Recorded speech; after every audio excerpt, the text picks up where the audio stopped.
Israel में हिरासत में रखे गए फलस्तीनियों की तादाद 3600 से तजावुज कर गई।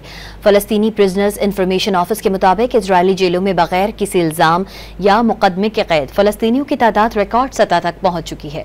रिपोर्ट में कहा गया है कि हिरासत में रखे गए फलस्तीनियों की तादाद 3600 से तजावुज कर गई है, जिसे इदारे ने एक खतरनाक खत करार दिया।